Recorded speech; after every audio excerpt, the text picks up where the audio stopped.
croix. Quand j'étais Nietzschéen.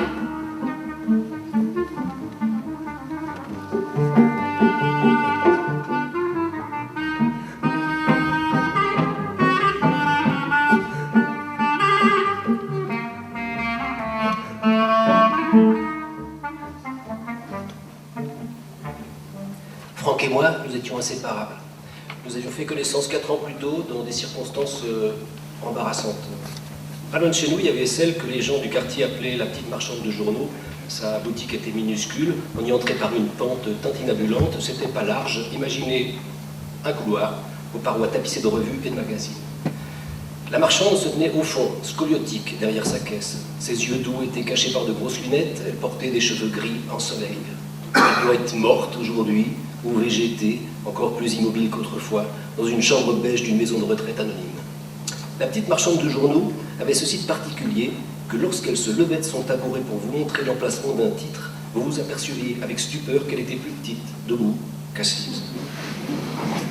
À côté de la caisse, elle avait un poêle à pétrole et un chien dans une panière qui, tous deux, puaient. Les journaux eux-mêmes, dans cette niche jamais aérée, ramollissaient sous l'effet de l'humidité, de la chaleur, de l'odeur de poêle musqué.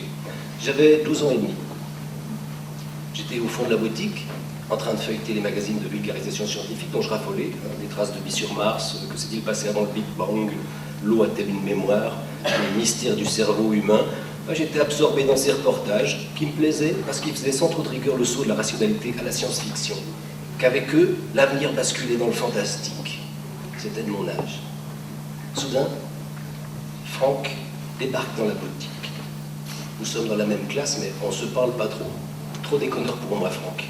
Il fréquente déjà les rappeurs, s'initie avec eux aux joies du tagage dans les couloirs déserts du bahut, sur les terrains vagues du côté de Stalingrad.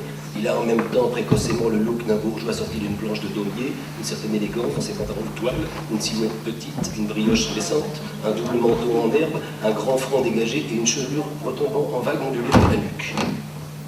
Voyons voir, qu'est-ce qu'il y a de beau là-dedans? Il m'a pas remarqué. Debout, près de la porte, il prend un magazine de cul. Il commence à le feuilleter. Oh putain, celle-là, elle est pas rasée, j'aime pas ça, moi, la tarte au poil. Il referme la revue pour en ouvrir une autre.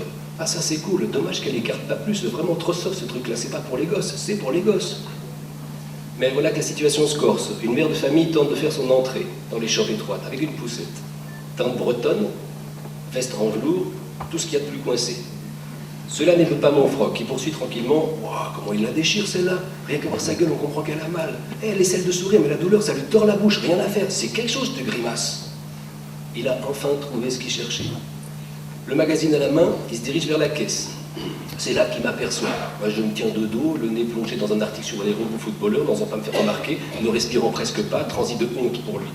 Sur le ton le plus naturel qu'on puisse imaginer, « Salut Alex, ça boum ?»« Ça va, ouais. » « Tiens, regarde ce que j'ai là, me montrant la plémate au corsage explosif sur la couverture. Ça tue, non ? Oui, oui.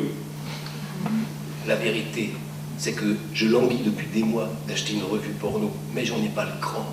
Chaque fois que j'y songe, mes intestins se nouent. Pour que je fasse le saut, il me faudrait réunir une série de facteurs favorables. Trouver une maison de presse, 1, peu fréquentée, 2, tenue par un homme, et 3, réussir à faire mes emplettes sans qu'aucun autre client ne vienne me déranger. C'est ça que je crains le plus, que quelqu'un, une femme surtout, entre au moment précis où je règle. Et si c'est par malchance mon prof d'histoire, une fille de la classe, vous y pensez? La probabilité de ce genre de coïncidence est très faible, mais elle n'est pas nulle.